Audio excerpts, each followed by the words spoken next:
live to see the dawn.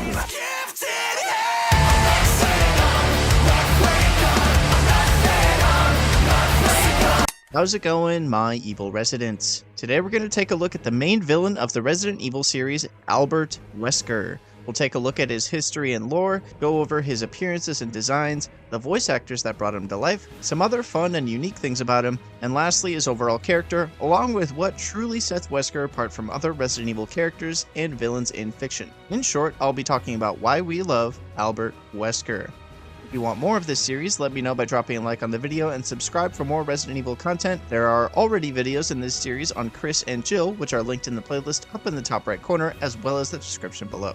Albert Wesker was raised from a very young age in a home for orphans funded by Oswald Spencer, the founder of the Umbrella Corporation, as an early plan for a eugenics project to further evolve humanity by injecting the most perfect people they could raise with a stable progenitor virus once it was stabilized. Wesker's real name is unknown, as each child that was a part of this project was given the last name Wesker with a unique first name. This project was dubbed Project W. These children were raised with the ideals instilled in them that humanity must be evolved, as they had been stagnant in the evolutionary chain for way too long. Albert took to these principles particularly well, quickly becoming a prodigy and favorite of Spencer. Each Wesker child was given ample resources to achieve the goals instilled in them from early on. In Albert's case, this led to him going to the best biotechnology schools in the world. Wesker went on to be recruited by Umbrella in the 70s to join their training center to basically make them Umbrella bootlicker. He graduated top of his class with William Birkin. The school was shut down after about a year, but Wesker and Birkin were given jobs at the Arklay laboratory. They started work on the T-virus and used this research to move on to the Tyrant project. They also assassinated James Marcus, an Umbrella co-founder, under Oswald Spencer's orders, the other co-founder. The Tyrant project was stalled though, while they worked on researching the effects of the Nemesis alpha parasite in Lisa Trevor, which would go on to be used in Resident Evil 3 for the villain Nemesis. Lisa's body killing the virus led to discovering the G-virus, which Birkin went to work on at the Nest lab below Raccoon City, while Wesker moved on from working as a scientist of Umbrella, unsure of why Spencer funded G, and it made him feel less loyal to Umbrella, no longer feeling like the clear favorite. Wesker joined the military under a classified position, though it's assumed he worked on bioweapons. During this time, he met and slept with a woman from Madonia who he quickly abandoned. This would later go on to be Jake Mueller's mother in Resident Evil 6. Wesker was reassigned to STARS in 1996 after 5 years in the army. STARS was directly funded by Umbrella as an anti-domestic terrorism super police force, but was actually in place to have the best of the best be able to defend Umbrella's secrets should the need arise. They also acted as a barrier to keep investigations into Umbrella from ever going public. Wesker was made captain soon after joining, replacing Enrico Marini. An outbreak at the mansion led to various Cerberus bioweapons escaping. This called for a quick and dirty cover-up by Birkin and Wesker, but the Cerberus killing so many people in the forest made STARS want to investigate anyway, leading to the events of Resident Evil 1. Wesker was ordered by Umbrella HQ to execute on various cover-up measures: sabotage Bravo Team's helicopter engine, cover up his appearance at the mansion with STARS, assassinate Enrico to ensure he wasn't outed as the traitor, cover up faces of key Umbrella members within paintings and photos in the mansion, and lastly, blackmail someone in STARS into taking the fall as the STARS traitor.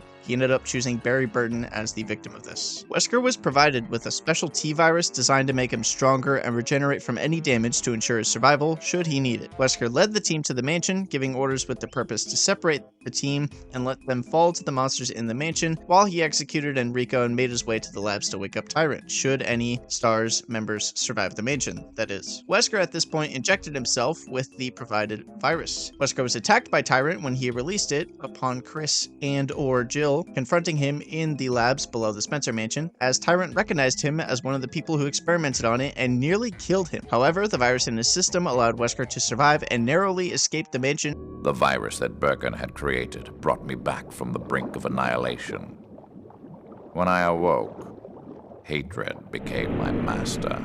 Emergency. The self-destruct I found the system tyrant that has killed been me was dead, activated. All and the facility personnel was just must moments evacuate away from immediately. self-destruction. I did not have time to enjoy my newfound life. I had something I needed to do. He took the opportunity to let people think he died in the Spencer mansion and joined the organization to work from behind the scenes.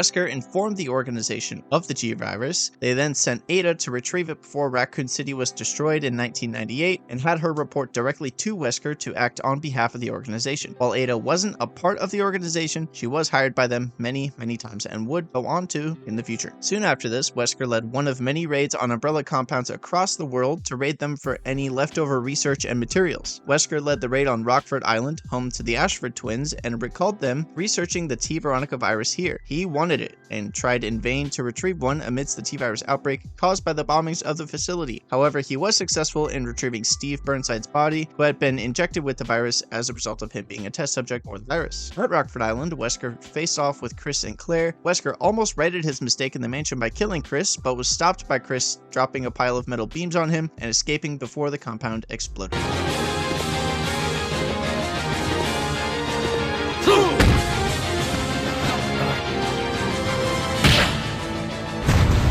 Sure, I'm not human anymore, but just look at the power I've gained.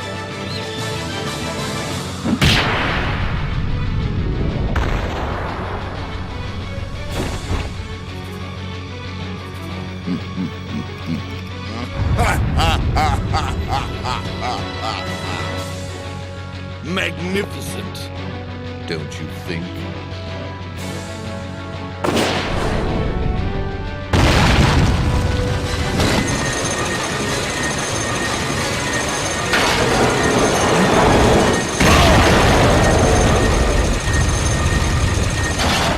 Wesker went on to take a higher position in the organization despite his failure, being more involved in the sale of bioweapons to buyers like Javier Hidalgo. Wesker convinced Hidalgo that his other buyer, the collapsing Umbrella Corporation, was ripping him off for a quick profit. After the incident involving an outbreak caused by releasing infected into the Amazon, U.S. agents Leon Kennedy and Jack Krauser were sent in to stop Javier and clean up the mess. Krauser was wounded and left behind by his government, at which point Wesker saw an opportunity to manipulate him into allying with Wesker and the organization. Wesker sent Krauser to a small village in Spain to obtain the dominant plaga from Sadler after Ada informed the organization of the cult via intercepting Luis Serra's emails, a scientist who helped work on and research the plaga in the village. The organization didn't trust him because of him forming a new partnership with Tricell and made him also send in Ada, who was on the side of the organization, to get the dominant plaga and give Wesker a recessive one. Wesker didn't trust Ada after the Raccoon City incident, and she didn't exactly trust him to be loyal to the organization. So, while Wesker was pulling strings, he interfered with Ada on purpose and Leon by accident yet again. Ada was right not to trust Wesker as he was leaking info on the organization in order to gain Tricell's trust to use their resources. Wesker got the dominant plaga in the end anyways via a sample from Krauser's dead body, as he used one on himself and he extracted it from his corpse.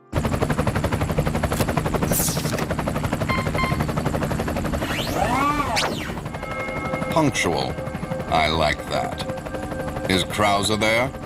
He's dead. Pity. But after all, just another expendable grunt. Thanks to you, however, Umbrella's one step closer to its re-establishment. And once it is, there will be significant changes in our world. A few years later, Wesker learns of his origins as a child of eugenics for progenitor in a meeting with Spencer at his estate, who he then kills as he didn't need him anymore, now knowing about his upbringing. Now my candle burns dimly.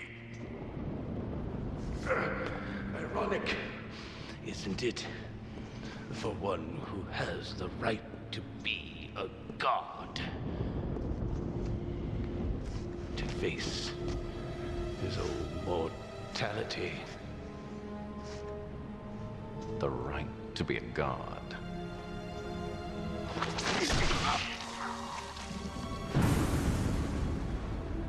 That right is now mine.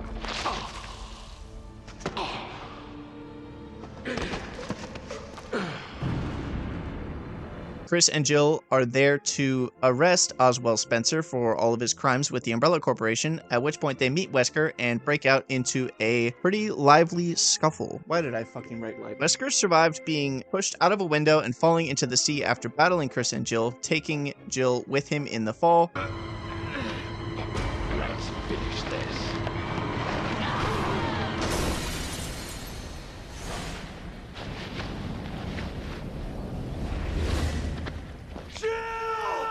and then later kidnapping her after they magically survived this incredibly long fall. He experimented on her and used her T-virus antibodies that he found in her body with other drugs to brainwash her and make her a personal super soldier and bodyguard of sorts. Coming up to the events of Resident Evil 5, Tricell employees leak to the BSAA that there's a doomsday project in the works, leading to them being deployed in Kijuju. They also leak that there is a BSAA member under containment in the facility by the name of Jill Valentine, which gets Chris and Sheva involved in Resident Evil 5. Wesker's plan to fulfill his lifelong purpose of evolving humanity's best qualities was twisted by pride and ego into killing anyone who wasn't fit enough to fill the needs of a host Ouroboros needed, therefore cleansing the world of weakness in Wesker's eyes and making those that are already strong even stronger with Ouroboros, planning to take the position of a god to a new world after everything's said and done. However, Chris and Sheva foiled Wesker's plan by overdosing him on his virus injections that he received back in the Spencer Mansion, making him unstable and then crashing his bomber plane that he intended to use to spread Ouroboros. In less than 5 minutes, we'll reach the optimal altitude for missile deployment. Ouroboros will be released into the atmosphere, ensuring complete global saturation. He absorbed what was in the plane of the Ouroboros virus to gain an extra edge to defeat Chris and Sheva as a last resort in this massive volcano, but without proper time for Ouroboros to bond with Wesker, there were weak points in the bonding process that allowed them to defeat him by holding him off until backup arrived in the form of Josh Stone in a helicopter with 2 RPGs, putting an end to Wesker for good. Ready, partner? Locked and loaded. Suck on this, Wesker. Time's up, you son of a bitch.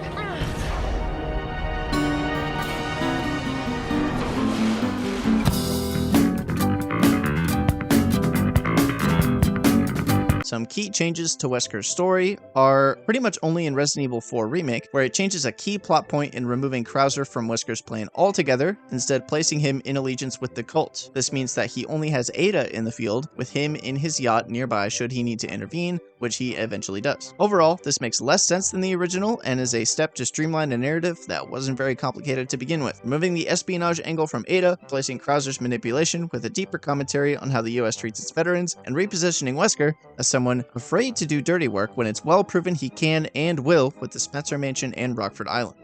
Going over Wesker's appearances throughout the series, originally, obviously, he started in Resident Evil 1, and he sported a pretty much completely black outfit that seemed to have a gray short sleeve shirt under it, black gloves, and his black sunglasses with his slick back blonde hair, looking very cool, very fresh, and very 90s. Never been a fan of his original PlayStation outfit. Obviously, you know, it's original PlayStation, so it doesn't look that great, but I think this went on to be improved in the remake immensely, and just the plain black outfit is just a little boring for him. He does go on to have pretty much the exact same outfit in Code Veronica, though it does fit him a little puffier. I don't know if that's just a result of him having more polygons than he did in Resident Evil 1 and it not having to be a simple model. The outfit seems pretty much exactly the same. His hair is a little different, and it seems like they intended for him to have black aviators in the original. In this, his glasses are more like Ray-Bans or something like that, but otherwise the outfit is almost exactly completely the same. Where things do change, though, is in Resident Evil 4, where Wesker switches to a suit with a turtleneck and no tie. He also gets a little bit of smaller glasses. As the games go on, he just gets smaller and smaller glasses. That's one thing I've noticed. They originally intended him to have these big ass glasses, and they just shrink as the story goes on. I think this is one of my favorite looks for Wesker. It isn't overly campy, but it still looks evil and professional, especially with the role he has in the organization, where he has a higher up role. I think this one makes a lot of sense. And then we get to his Resident Evil 5 look, which is, I think this is his most iconic look by far. I think when most people think of Wesker, they think of this, which is his, what looks to be leather outfit, even though it's not leather. It just looks like leather from a distance, but when you zoom in on it, it seems to be some kind of like carbon fiber material. Kind of looks like a tarp, to be completely honest with you. Like if you've seen those like tarps that they sell at Home Depot, the blue tarps, it looks like that, but black and a little bit like smaller checkers. I'll show a picture on the screen right now. Just look at it. That's what it looks like. I do think it works pretty well for this game, especially with the trench coat. It does look very sleek and cool, but then without, he looks combat ready. He looks great. He looks cool. I do think that it's like a little bit too shiny to the point where it does look like leather, and it looks a little weird if you're glancing at it from a distance, but honestly, that's just a nitpick. He looks badass. He looks cool. This game and Resident Evil 1 Remake also introduce his remade Stars uniform, which takes the liberty of adding a blue shirt under his black vest and black pants, which I think looks way better, and I think it sets him apart from the rest of Stars because he's not just in an all-black outfit. They all have unique colors, and now Wesker has his blue color, which none of the other Stars Alpha team had, that at least was in the main game, and, you know, Jill just has a completely different outfit. But I think this works really well for him, and I think it really makes him look more captain-y, if that makes sense. I don't think it does, but it makes him look more captain-y. Okay, I'm sticking with it. And next up, in Resident Evil 4 Remake, he is sporting an outfit that is kind of inspired by his Resident Evil 1 Remake outfit and his Resident Evil 4 outfit. It's still basically like a more casual suit look, but instead of just having the black turtleneck, he has a dark blue button-up shirt with the sleeves rolled up, and he has a black vest and a holster on. He looks more ready to go out in the field and do things if he needs to, but he also still retains his look and color scheme that he had in the remake that I really like. So I really like this outfit. I'm a big fan of this outfit. If they kind of stick with this vibe for Resident Evil 5, I don't know how well it's going to work, but I think it works for a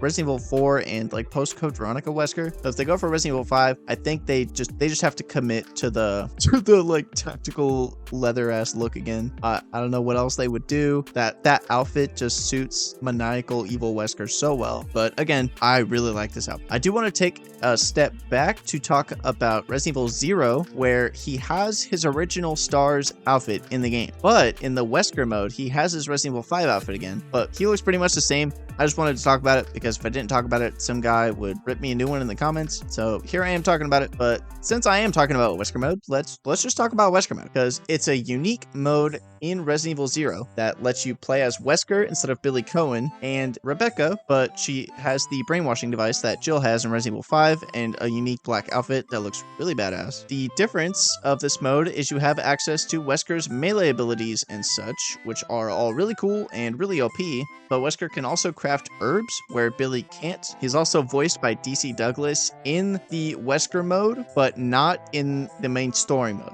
which is really weird, but we'll talk about that later when we talk about the voice act. Overall, a really cool mode, really fun. I don't like this game very much, but I do like Wesker mode. It does make it a lot more fun. I just wish that you didn't have to play the main game to unlock it, especially since it's the HD version. I feel like it should just be unlocked from the get-go, but overall, it's a really great mode. I just wish more people would get the chance to play it. Unfortunately, you have to go out of your way to unlock it.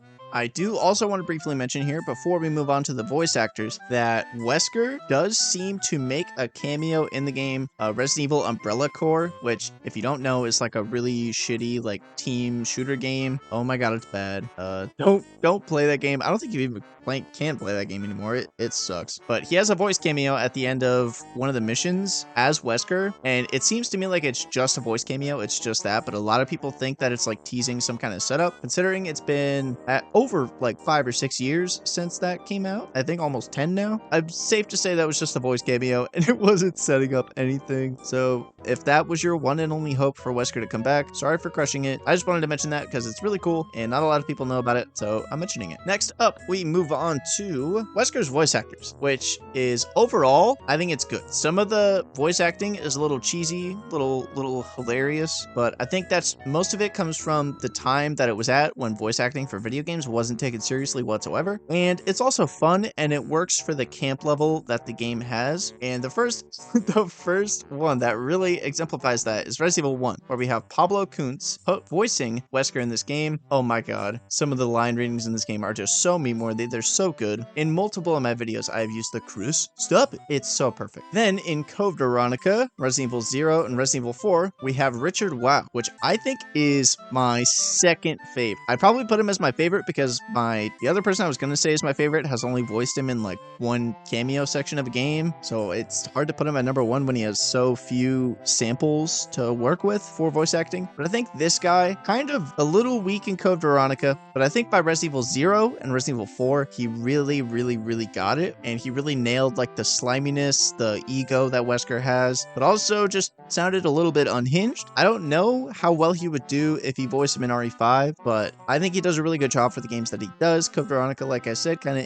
but it was his first time doing it, so give the guy a break. Next up, in Resident Evil 1 Remake, only voicing him one time, we have Peter Jessup. I think this one is underrated. He does a really good job in this game. Wesker seems really suspicious this whole game, and a lot of that is thanks to the very suspicious voice acting that he has. Peter Jessup did a great job. He doesn't get enough praise. Peter Jessup, great job in Resident Evil 1 Remake as Wesker. Next up is DC Douglas. Yes, he did a great job as Wesker in Resident Evil 5. He was also Wesker in Darkside Chronicles, Umbrella Chronicles, Revelations 2, Mercenaries 3D, Resident Evil 0 in Wesker mode, and as I mentioned, the Umbrella Corps voice cameo. Yes, he was really good as Wesker in all those, but oh my god, is this guy mired in controversy. I don't know how much of it is confirmed, and it involves some really bad shit that he was accused of doing. I don't 100% know all about it. I'm gonna let you do your own research. I'm just gonna tell you that there are allegations out there, and he's basically been blacklisted from voicing anything for Capcom, especially after he leaked some concept art for Resident Evil 4 Remake, which I'm pretty sure is why he didn't voice Wesker in that game. I'm like 90% sure that it was that and not the allegations, because I don't think the allegations are confirmed, but I also don't completely know. And I know I've talked more about DC Douglas's allegations than his actual performance. Everyone knows his performance is iconic, and it's really fucking good. I don't need to elaborate on that. You all know that. If you're watching a video about Albert Wesker on YouTube, you know that. So I don't need to elaborate on that, but I do need to elaborate that he has allegations against him about that. Just making you aware.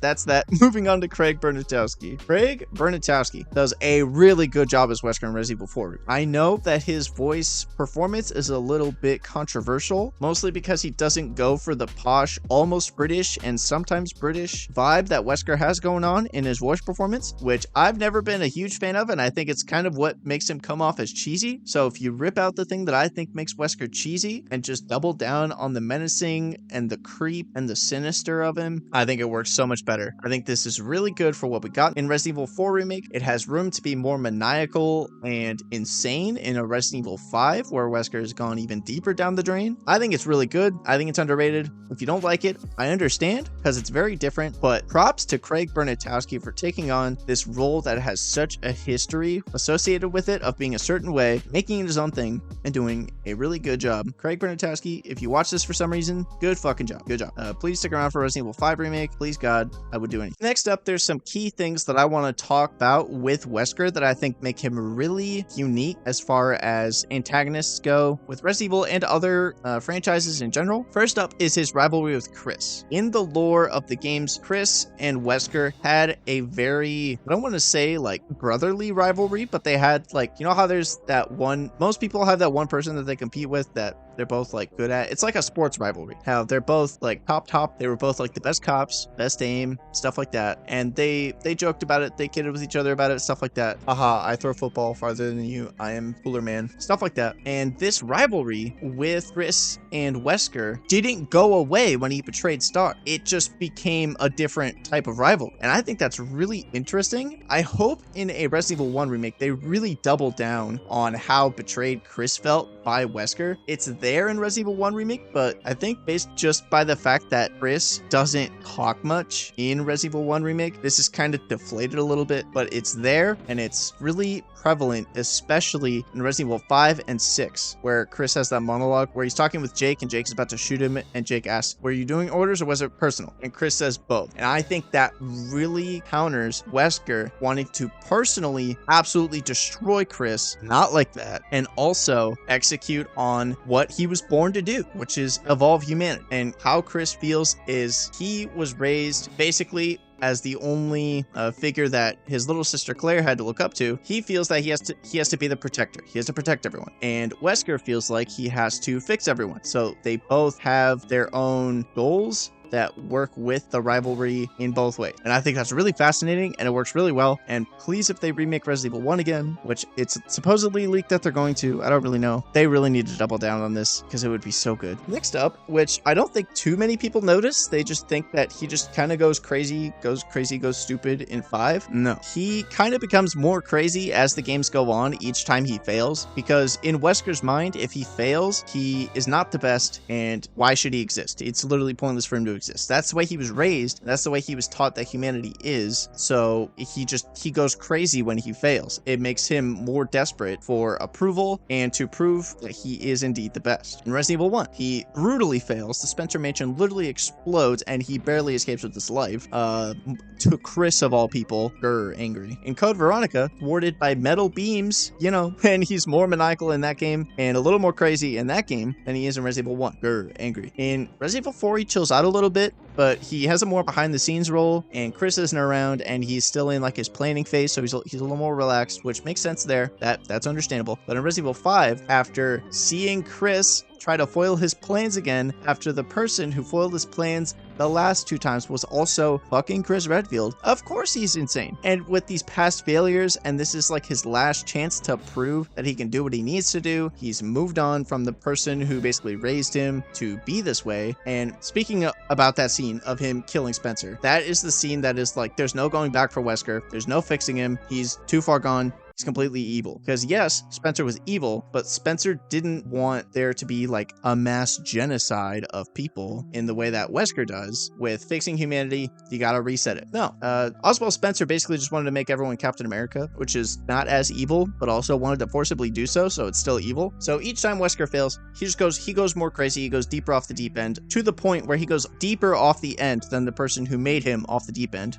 So I think that's really interesting. And talking about his plot of wanting to like evolve humanity, he goes so insane that he misses the point of what Spencer wanted to do. He wanted to help humanity prosper and become the best it could be, and Wesker kind of twisted this in his brain to think, oh, humanity is shit and it sucks, and I'm basically better than all of them because I can run really fast. I might as well just clean slate it, get rid of them. It's like when you're building a Minecraft base and you think it's really ugly, so you just kind of TNT it and build your base like 2,000 blocks away. It's like that. That's what Wesker thought, but what Spencer actually wanted to do was replace all the cobblestone with smooth stone. That's kind of different here. No. Another flaw in Wesker's big old plan of his is that he never thought about after. He never thought about how he's giving everyone else the same powers that he has. So placing himself in the position of being a god is kind of impossible when he won't have any power over them. I don't really know what he expected to happen, and I don't think he thought about it. It was more of journey to getting there. This is what I'm supposed to be doing. But once I get there, he just didn't think about it. At least that's what I think, because it's either that or it's bad writing or it's a bit of both. Probably a bit of both, that they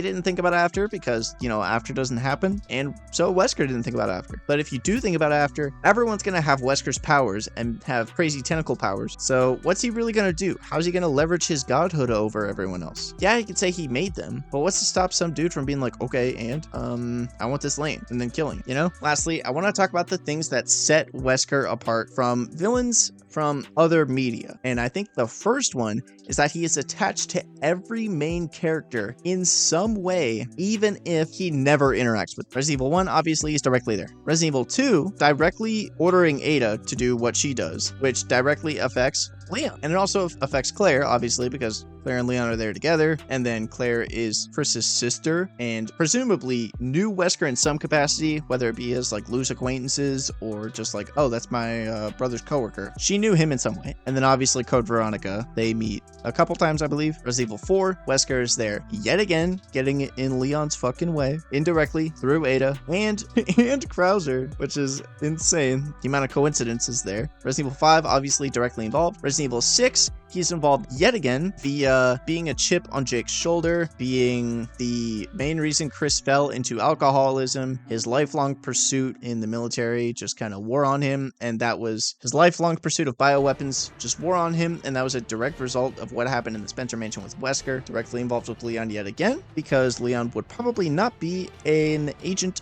of the government if not for, you know, the whole Spencer Mansion incident, Operation Javier, stuff like that, Raccoon City. And then lastly, yes, it even affects Ethan in Resident Evil 7, much more separatedly than it does all the others. Oh, forgot about Ada in RE6. It affects Ada in RE6 because of Carla obtained a T. Veronica sample, and that was used to make the C virus, and that's what made her be cloned into Ada. So it affects Ada there too. Yeah, Wesker is still being an annoying bitch to Ada, even in the grave. But back to Ethan. It affects Ethan in Resident Evil 7 and 8 as well, because Miranda inspired Spencer, Spencer inspired Wesker. But aside from that, the bioweapons that Mia was transporting, working on, were clearly designed to mimic the effects that Ouroboros had on a host. So it kind of affects two ways, very indirectly, but it's still in effect on pretty much all of the main cast. There's not a main cast member that's not affected by what Wesker has done. There's not a main cast member that hasn't been affected by what Wesker has done, even in just some small way, like with Ethan. Yeah, Wesker never directly bothered Ethan, but I laid that out already. I don't have to repeat myself. that's pretty much going to do it for this video. I hope you enjoyed it. If you liked it, please do drop a like. If you disliked it, feel free to dislike it, but please do tell me why in the comments. Feel free to subscribe if you want more videos like this. As I said in the intro, I do have a video about Chris and Jill up already, but I will be making a video next up about Rebecca, then probably Barry, and then I'll just go in order of the games as the characters are introduced. So Resident Evil 2, I'll do Leon and Ada and such. Yeah, that's pretty much how I'm going to be doing this series, but I also have a plot armor series up on the channel. I rank weapons and do lots of other Resident Evil content. It's really fun, really cool. So yeah, subscribe if any of that interests you. We do also have a Discord if you would like to chat with other residents or chat with me or share memes or join the server. Decide you don't like it, then leave. That's all cool. That's all fine. We do also have channel memberships up on the channel if you would like to go that extra mile and show a little extra thank you. Obviously, you don't have to. Don't feel pressured to. And if you do, I greatly, greatly appreciate it. Even if you watch this video, if you're listening to this right now, at the end of the video, after the video's already ended, I appreciate you. Thank you very much for watching. And yeah, stay evil, my residents.